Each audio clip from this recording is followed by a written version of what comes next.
नमस्कार, स्वागत है आप सभी का रिपोर्टर लाइव में। मैं आपके साथ निकिता कश्यप। इस पेशकश में हमारे संवाददाता आपको खबरों पर सटीक जानकारी देते हैं, वो भी ग्राउंड जीरो से। तो चलिए बिना किसी देरी के शुरुआत करते हैं खबरों की। पहली खबर उत्तर प्रदेश के लखनऊ से है, जहां पुलिस और बदमाशों के बीच मुठभेड़ हो गई।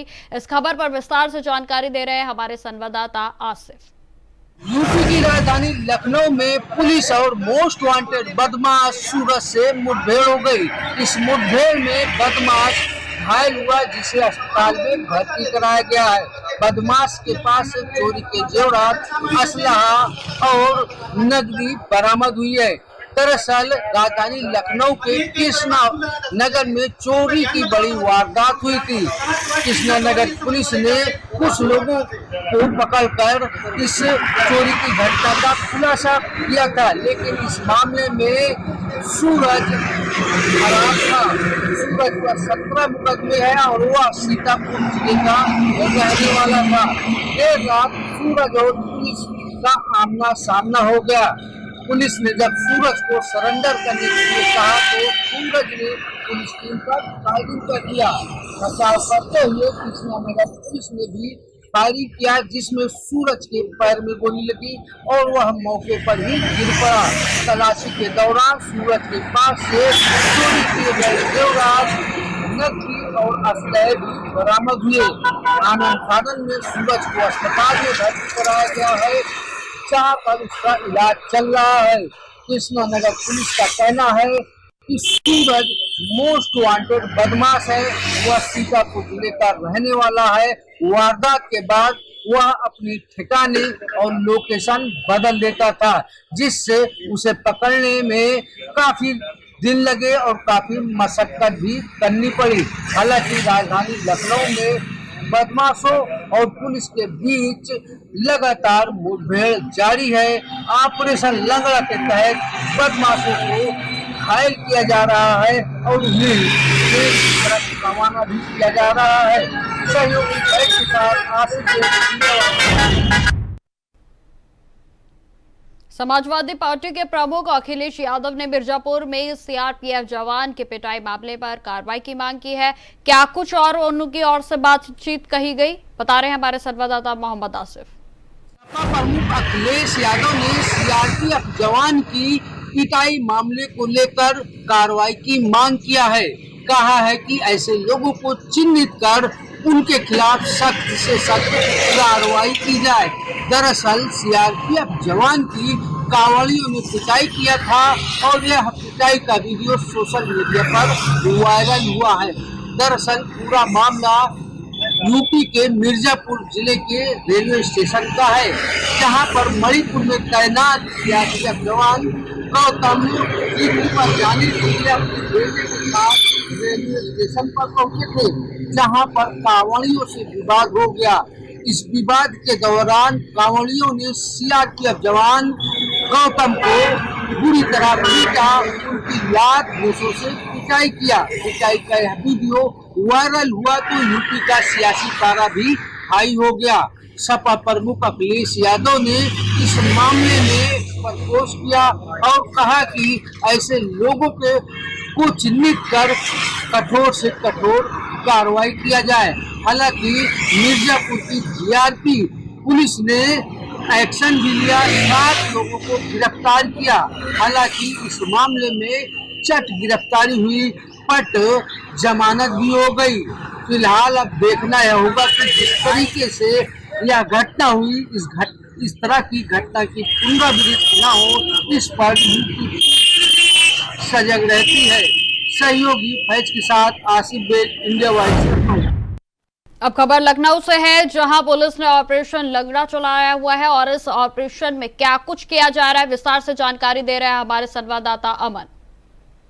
राजधानी लखनऊ में एक बार फिर से एक शातिर बदमाश के साथ कमिश्नरेट पुलिस की मुठभेड़ देखने को मिली। बताया जा रहा है ये शातिर अपराधी सूरज सोनी, जो पूर्व में कई घटनाओं को अंजाम दे चुका है और एक गिरोह का सरगना भी बताया जा रहा है। कृष्णा नगर पुलिस के साथ इसकी देर रात मुठभेड़ हो गई। बताया जा रहा है कि कृष्णा नगर पुलिस इसको संदिग्ध समझ के रोका जा रहा था और जब पुलिस ने इसको रोकने का प्रयास किया तो वहीं इसने पुलिस के ऊपर फायर कर दिया, जहां पे जवाबी कार्रवाई में इसके पैर पे गोली लगी है। पुलिस ने इसको गिरफ्तार कर लिया। बताया जा रहा है कृष्णा नगर और सरोजनी नगर जैसे थाना क्षेत्रों में इसने कई बड़ी चोरी की घटनाओं को अंजाम दिया। इसके 3 साथी पहले भी पकड़े जा चुके हैं जिनके पास से बड़ी मात्रा में माल भी बरामद हुआ है। बताया जा रहा है सूरज सोनी ये सीतापुर निवासी सीतापुर का रहने वाला है और सरोजनी नगर थाने का हिस्ट्री शीटर भी बताया जा रहा है, जिसकी देर रात थाना कृष्णा नगर क्षेत्र में कृष्णा नगर पुलिस से मुठभेड़ हो गई। मुठभेड़ के बाद इसको गिरफ्तार कर लिया गया है। गिरफ्तार करने के बाद इसके पास से चोरी का काफी माल बरामद भी किया गया है। लखनऊ से मोहम्मद अमान, इंडिया वॉइस।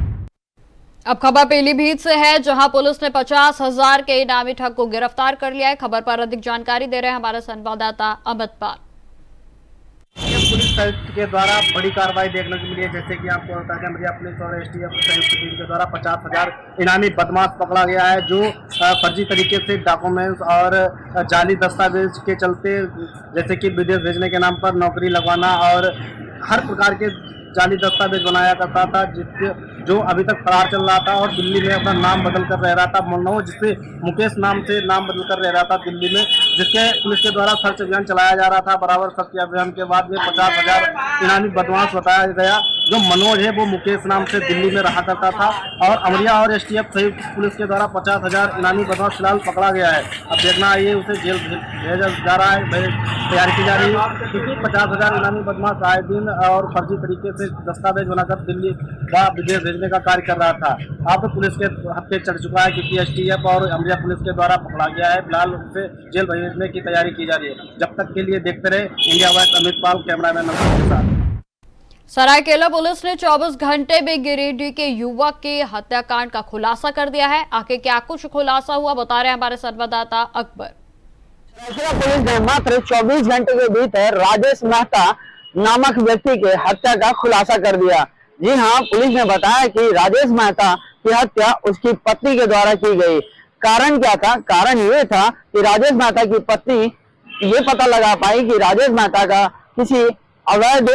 किसी लड़की से अवैध संबंध था और लगातार फोन पे उससे बात करता था, जिसकी वजह से लगातार उसकी पत्नी से उसका झगड़ा होता था। उस दिन भी रात में यही बात हुई कि राजेश मेहता और उसकी पत्नी के बीच मामला गड़बड़ हुआ और झगड़ा हुआ। झगड़ा के बीच राजेश मेहता की पत्नी हथौड़ा से उस पर वार कर दी और राजेश मेहता का रूम के अंदर मौत हो गया। और मौत के बाद वो उसकी पत्नी निकलकर घर से भाग गई और भागकर गिरिडीह पहुंच गई। पुलिस लगातार प्रयास करती रही और प्रयास करने के बाद गिरिडीह से उसे गिरफ्तार किया गया। पूरा मामला सामने आया तो उसकी पत्नी ने बताया कि कई लड़कियों से इसका अवैध संबंध था और अवैध संबंध के कारण उसकी पत्नी से यह घटना हो गई। इस समय जमशेदपुर से इंडिया वॉइस के लिए मोहम्मद अकबर। उत्तराखंड में मौसम विभाग की ओर से लगातार अलर्ट जारी किया जा रहा है। इस खबर पर ज्यादा जानकारी दे रहे हैं हमारे संवाददाता हितेश त्यागी। उत्तराखंड में मानसून विभाग ने एक बार फिर ऑरेंज और येलो अलर्ट जारी कर दिया है। मुख्यमंत्री पुष्कर सिंह धामी ने समय रहते आपदा प्रबंधन की बैठक ली है।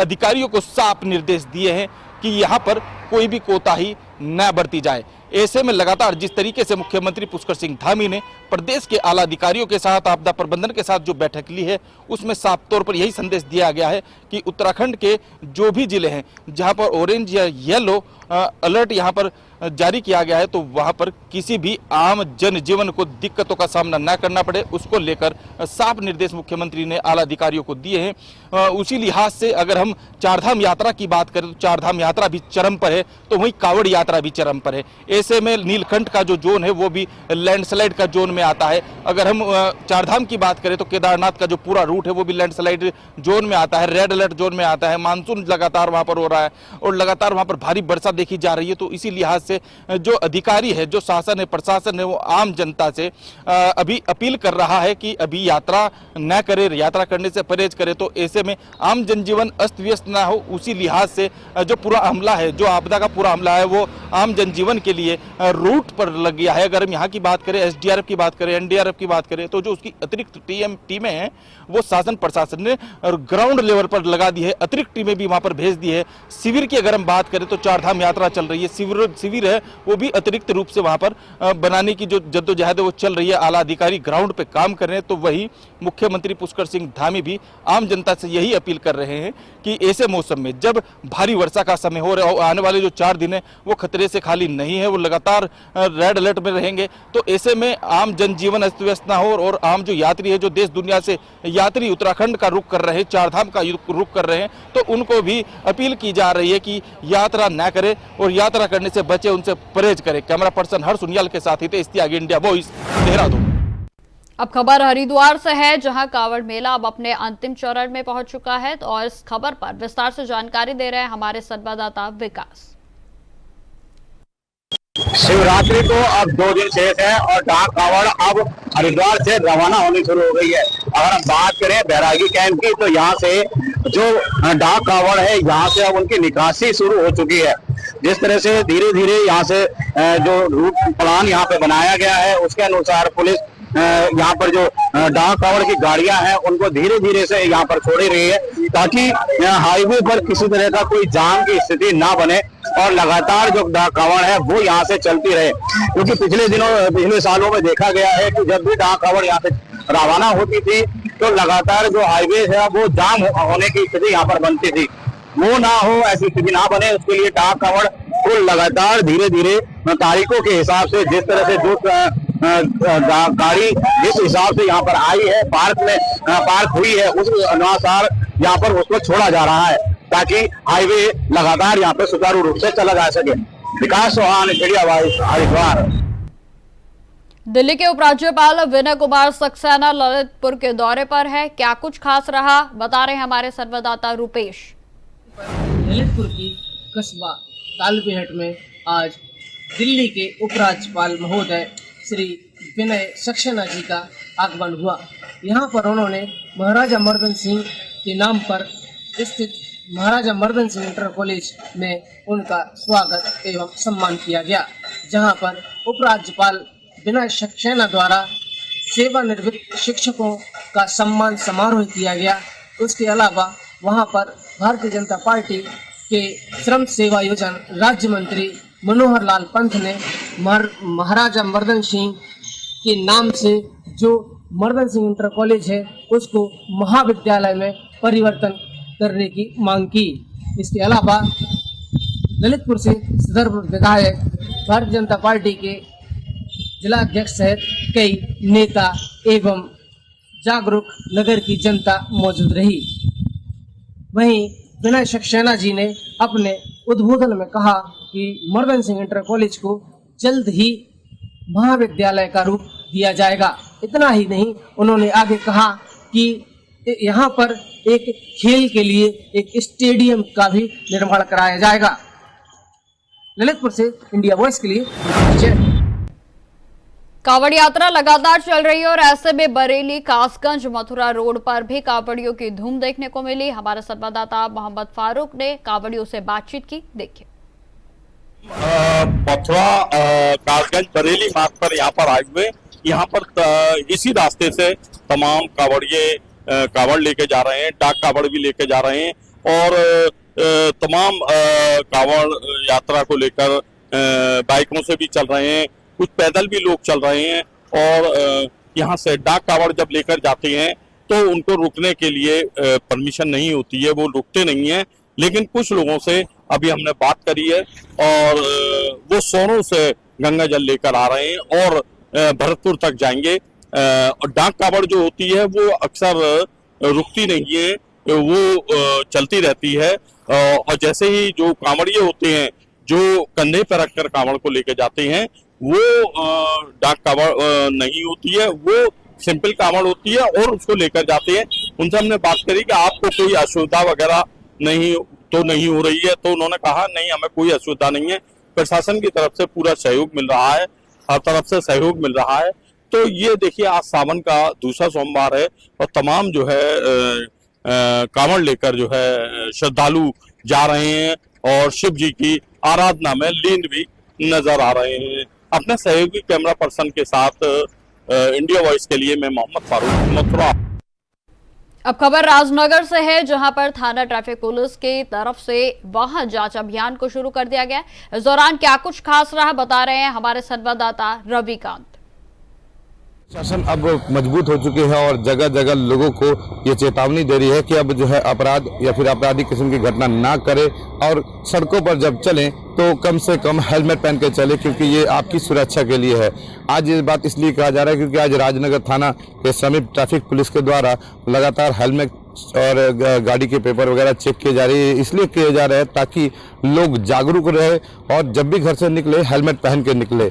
हालांकि आज चालान ज़्यादातर नहीं काटा जा रहा है, लेकिन कल से ये रेगुलर हो जाएगा। यदि इस क्षेत्र की जनता कोई भी यहाँ से चलती है तो उन्हें हेलमेट और अपने कागजात जो है वो पूरा सही कागजात के साथ उनको यहाँ आवागमन करना पड़ेगा, ताकि प्रशासन के इससे भी बचा जा सके और खुद भी सुरक्षित रहा जा सके। कैमरामैन चिंटू के साथ रविकांत गोप, इंडिया वॉइस, राजनगर। अब खबर प्रयागराज से है, जहां पर फूलपुर में BR अम्बेडकर की मूर्ति तोड़ दी गई और इस पर क्या कुछ कार्रवाई हुई है, बता रहे हैं हमारे संवाददाता शोएब। प्रयागराज के फूलपुर के कोड़ापुर गांव के पास स्थित एक स्थान पर लगी भीमराव अंबेडकर की मूर्ति को कुछ असामाजिक तत्वों ने विखंडित कर दिया और इसे पास की ही नहर के पास ले जाकर फेंक दिया। सुबह जब लोगों को इसकी जानकारी हुई तो लोगों में आक्रोश भर गया। हालांकि मौके पर पुलिस पहुंची, तमाम तरह की छानबीन शुरू कर दी। पुलिस ने लोगों को समझाया, उनको शांत किया और जिन्होंने ये घटना कारित की उनके खिलाफ सख्त कार्रवाई की भी बात कही है। फिलहाल जो मूर्ति है उसे दूसरी मूर्ति वहाँ पर स्थापित कर दी गई है। लोगों को समझाया बुझाया गया है। इसके पीछे क्या कारण क्या है, इसकी जांच कर रही है। शुरुआती जांच में ये ज़रूर निकल कर आया कि मार्ग को लेकर के कुछ विवाद चल रहा था। हो सकता है कि इसमें उन लोगों का हाथ हो। पुलिस तमाम बिंदुओं पर फिलहाल अब जांच कर रही है, लेकिन जिस तरह से इस घटना को कारित किया गया उससे कहीं ना कहीं आक्रोश ज़रूर है। भीमराव अम्बेडकर की मूर्ति को जिस तरह से खंडित किया गया, क्योंकि उनके बहुत ज़्यादा अनुयायी हैं, इसी वजह से पुलिस के भी हाथ पांव फूल गए। हालांकि पुलिस ने मौके पर जाकर सूझबूझ का इस्तेमाल करते हुए लोगों को समझाया बुझाया और फ़ौरन वहां पर दूसरी मूर्ति लगाने की बात कही। अब फिलहाल वहां पर हालात शांत है, लेकिन पुलिस के लिए अब चुनौती ये ज़रूर है कि जिन लोगों ने इस घटना को कारित किया उन्हें जल्द से जल्द गिरफ्तार करे। Shoaib, India voice. अब खबर सीतापुर से है, जहां पर खेत में गई किशोरी की करंट की चपेट में आने से दर्दनाक मौत हो गई। इस घटना पर अधिक जानकारी दे रहे हैं हमारे संवाददाता नंद किशोर नाग। से एक दर्दनाक हादसा सामने आया है। सौंच के लिए खेतों की तरफ गई युवती अचानक करंट की चपेट में आ गई और उसकी मौके पर ही दर्दनाक मौत हो गई, जिसकी सूचना आग की तरह लोगों में फैल गई और देखते ही देखते लोगों की भारी भीड़ मौके पर जमा हो गई। गुस्साए ग्रामीणों ने परिजनों के साथ रेउसा तंबोर मार्ग को जाम कर प्रदर्शन करना शुरू कर दिया। बताया जा रहा है कि खेत मालिक के द्वारा खेत के चारों तरफ लगे तारों पर करंट दौड़ा दी थी, जिसकी चपेट में आने से युवती की दर्दनाक मौत हो गई।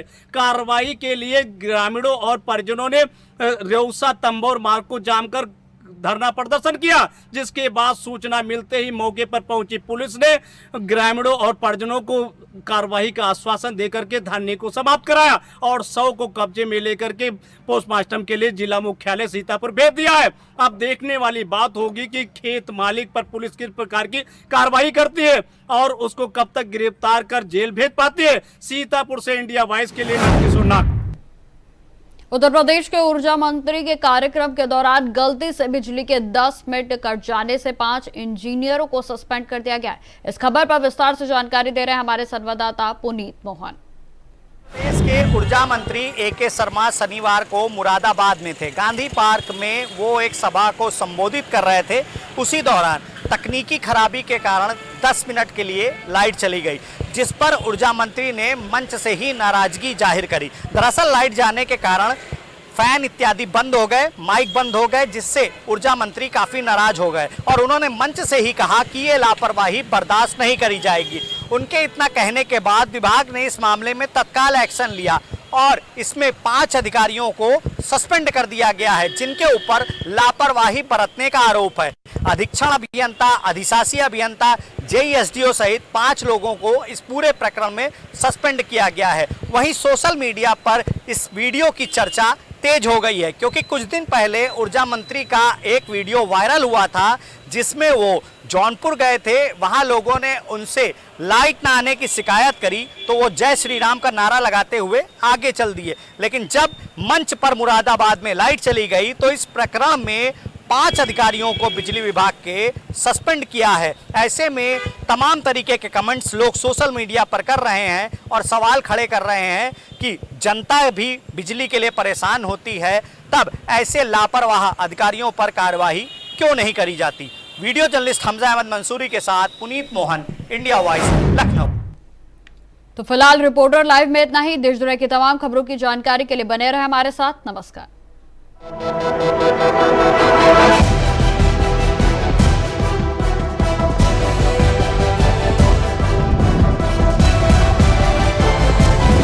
इंडिया वॉइस, आपकी सोच, आपकी आवाज।